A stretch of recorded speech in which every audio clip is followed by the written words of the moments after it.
Today we're going to be attempting a repair on this here washing machine. This is a Simpson brand washing machine from about 2010. This is part of their Easy Set range, and this particular unit has a bit of a problem. The fault condition this thing goes into is when you turn it on, it appears to work perfectly fine, but after a few minutes it will just turn off. But when you turn it off at the power outlet, after a couple seconds it will turn back on and then immediately back off.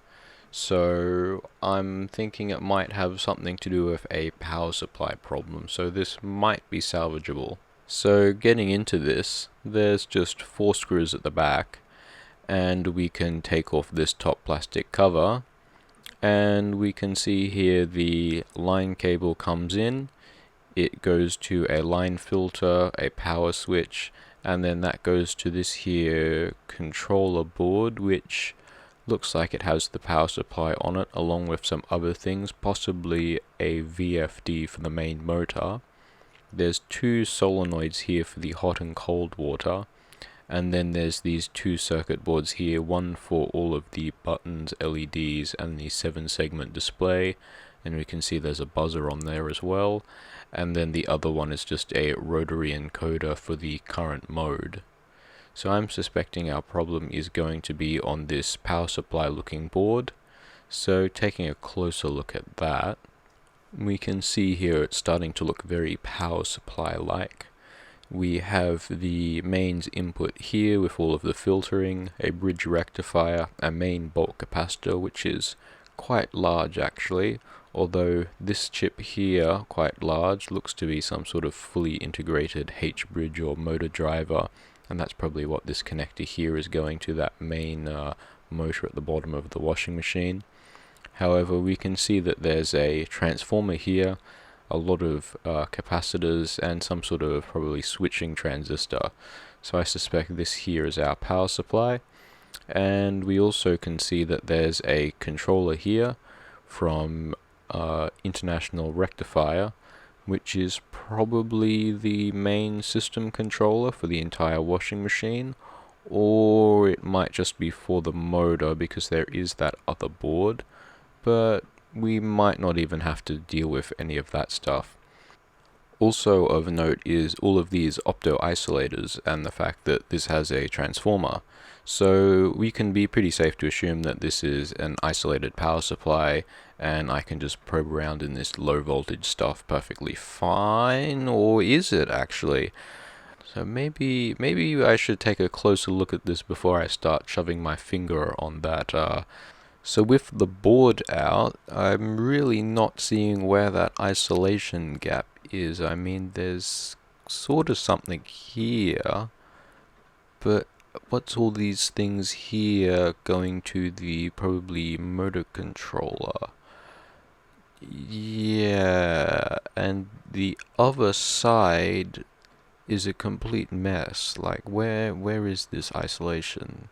For reference, here's an ATX computer power supply, and you can see that isolation gap is really obvious. So I think maybe testing continuity and testing this bridge rectifier. Yep, the input is connected to this bridge rectifier directly. And how about the ground of this here crystal oscillator? Ooh, yep, it's connected directly to neutral, or at least one diode dropped through the bridge rectifier. So yeah, that could have been a bit of a tingle. I mean, it is neutral, but there's plenty of countries that have non-polarized plugs, and there's plenty of houses that have live and neutral reversed. And I'm also not quite sure what other high voltage stuff is on the supposedly secondary side of this power supply. So yeah, that's something to watch out for in these sorts of consumer appliances, where it's unreasonable to expect the end consumer is going to touch any of the electronic circuits. And when you're working on stuff like this, don't forget to discharge the main bulk capacitor on it. This one's quite large. I think it probably stores around 30 to 40 joules of energy, so that could hurt quite a bit. So now we can safely take a look at all of these solder joints. I'm not seeing anything here. It looks all good. We can of course see that this board is nicely conformally coated, so we can rule out any sort of contaminants affecting the performance. But the soldering quality on this looks quite good, and I'm not seeing any broken solder joints. All of these surface mount devices also look quite good. None of them are tombstone, none of them have cold joints. And on the other side, taking a look at these capacitors, none of them are bulging, none of them are leaking, they all look perfectly fine. Normally it's the capacitors because they are electrolytics. Even this one here right next to this transistor heatsink is perfectly fine. So yeah, it might not be an easy fix like a capacitor, so I guess it's time to whip out my secret weapon, my thermal camera, and looking at the PCB now installed into the device, after about 5 minutes it decides to turn itself off, and going to the thermal view, we can see that that transistor is getting quite hot by the looks of it. And coming in closer now, I can see it's not actually that transistor, but this here dip package device. This thing here seems to be the problem. And getting the macro lens on it now, we can see this is definitely the problem. It's got a massive hotspot on it, and it is 128 degrees. Yeah, this thing is not having a good day. This is definitely not meant to operate this hot, because I'd expect at this temperature this FR4 PCB would be heavily discolored. But this problem's only been happening for about a week, so it's been caught early on, so it's not had time to damage the PCB. So yeah, I'm suspecting this chip, although it could be something like a fault on the output, is bringing this chip's output into some sort of short circuit protection, but I'd imagine there to be other hot spots and a very hot PCB trace, so I'm suspecting there's something maybe internally wrong with this chip. Taking a closer look at that chip, it is this one here, and we can see the soldering on the opposite side is perfectly acceptable, so it's not that it's got a loose connection. So taking a closer look at the chip itself, we can see it's one of these 8-pin high voltage dip packages, because it has this missing pin here to get higher high voltage separation. So I'm suspecting this might be some sort of fully integrated offline voltage switcher. And looking at the marking, I'm not familiar with this logo off by hand. However, the marking is TNY278PN, and it appears to have been manufactured the 32nd week 2010, which makes sense for this device. So I had a bit of a search round and I found this here datasheet. As it turns out, this chip is from Power Integrations. This is part of the TinySwitch-III family, which says it's an energy-efficient offline switcher with enhanced flexibility and extended power range. And we can see here we have the TNY278P, which is either 16 or 28 watts, depending on presumably the cooling capabilities of the enclosure. Taking a closer look into this datasheet, we can see a recommended circuit board layout, which also includes a thermal check note, which says that the maximum operating temperature should not exceed 110, and further in the datasheet we can see there is a thermal shutdown temperature of 142 degrees, which I imagine in that thermal picture of it being 128 degrees on the outside, the die temperature was probably certainly over that. And that would also explain why this thing randomly turns on after you unplug it from the wall. Probably some sort of die cooldown thing re-enabling the chip for a second.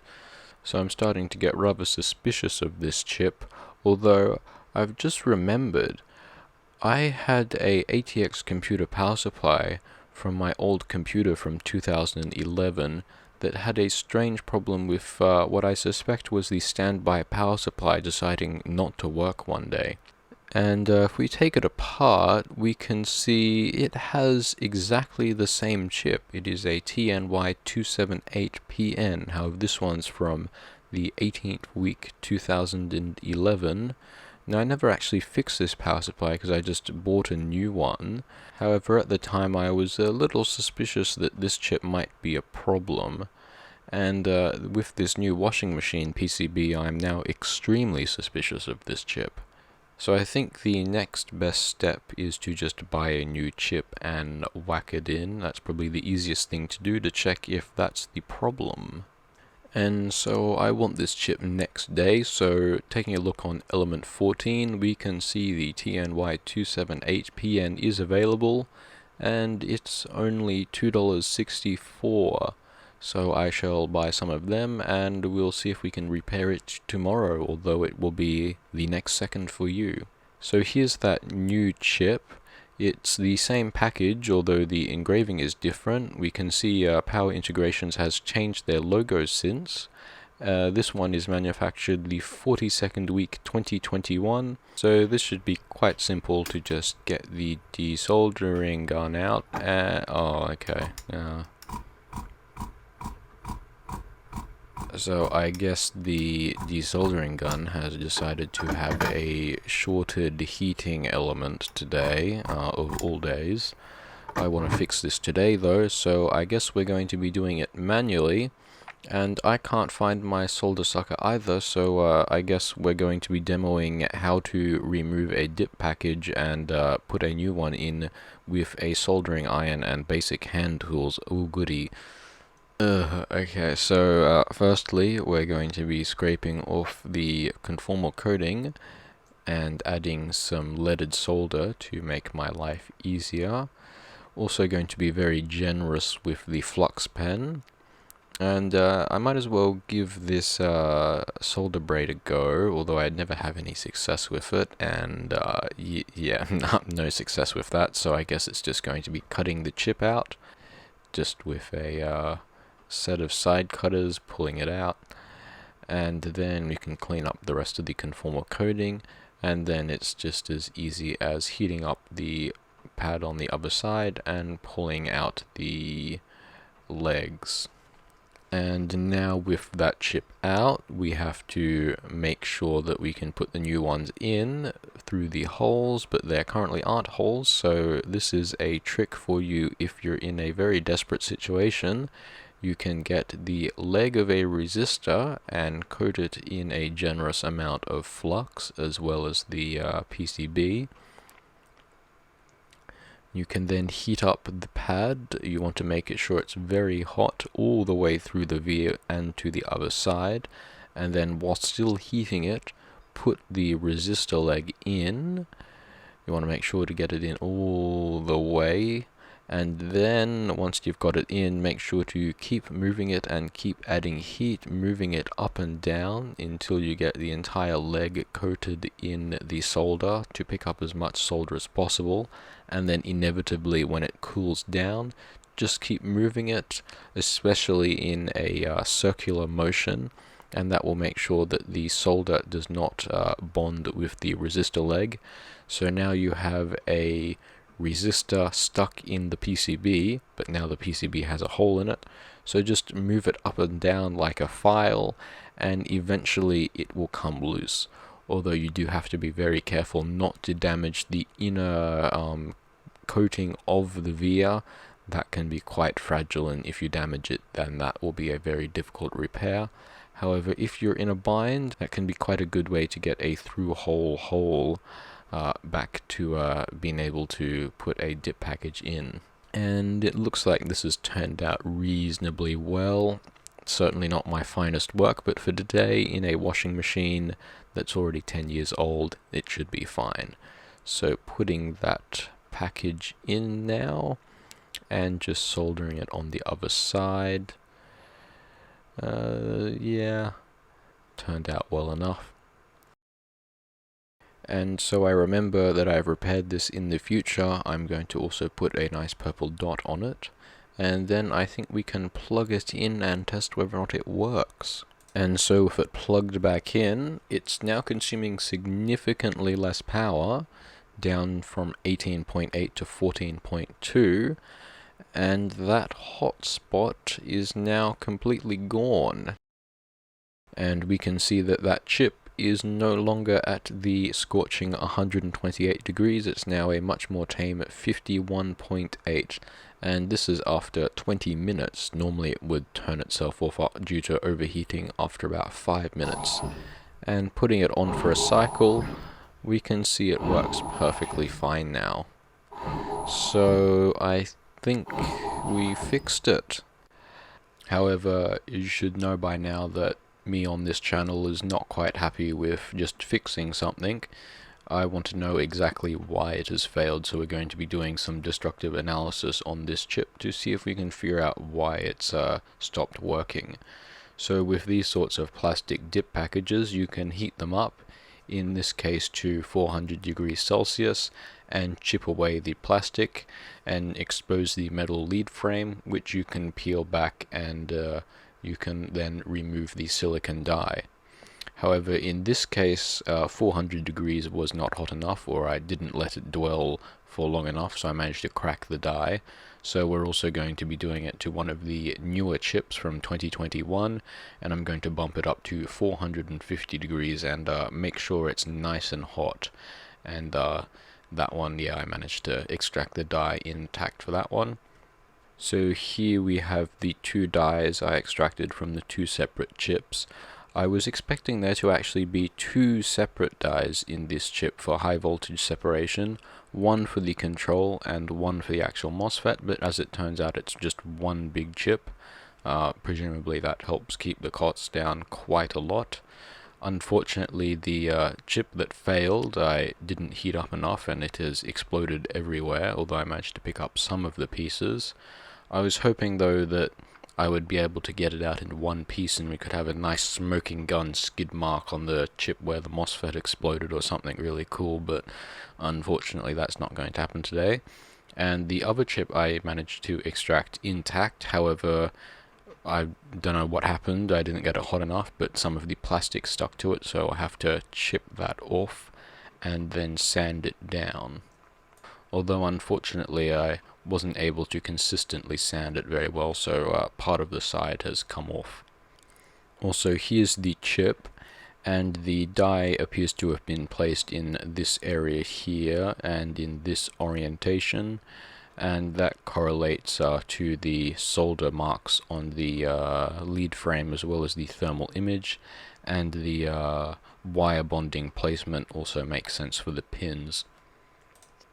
So here are the two dies, or at least what's left of one of them and the other one, and we can see that there's two very obvious regions on the die, one at the bottom for the quite large transistor, and the area on the top presumably has all of the control electronics for that, and there's quite a lot of it as well.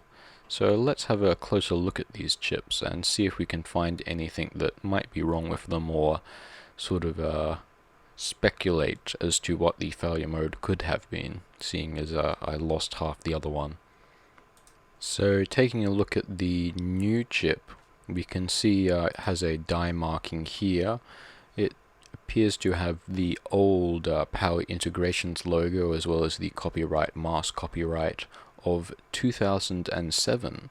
So this design definitely dates back to 2007 even in this newer chip. And it appears to have the marking DS58F4, and that matches with the older chip as well that has failed, so presumably the die has not changed between revisions. There was also this other number on the top right of the new chip. This is DS58F, although the 4 is missing, although I might have sanded that off, but I don't think so. But unfortunately on the chip that failed, a nice little crack developed exactly where that number was, so I guess we'll never know. I couldn't find that shard in the pile of shards left over, but I suspect it's probably the same. And this here is one of the wire bonds for the transistor. This is either the source or the drain. However, you'll note that the large transistor is actually separated into 3 separate transistors. Now, this is important because I suspect this may actually be a failure mode that could happen. Looking at the wire bonds, we can see that they're actually different between the two devices. On the older device, this is what the wire bonds look like. They're directly bonded onto the main area of the lead frame, whereas the newer device has a different style of wire bonding, which is on one side of the lead frame. So I'm wondering if maybe they had an issue with the wire bonds failing, and maybe one of these transistor areas became unavailable, which resulted in a high RDS on, which caused the device to overheat, and that's why they changed it. Maybe, but that really is just baseless speculation. It could be as simple as they started manufacturing their chip at a different semiconductor fab house, and they just had a different wire bond machine. The lead frame is completely different. Unfortunately, I've destroyed the lead frame in doing this and didn't take a picture of it. But unfortunately, seeing as I managed to destroy the die of the faulty device, I guess we'll never know. But I think that's a reasonable explanation. So I guess thanks for watching, and I'll leave you with some video of the die of the broken one. It's pretty cool features in here.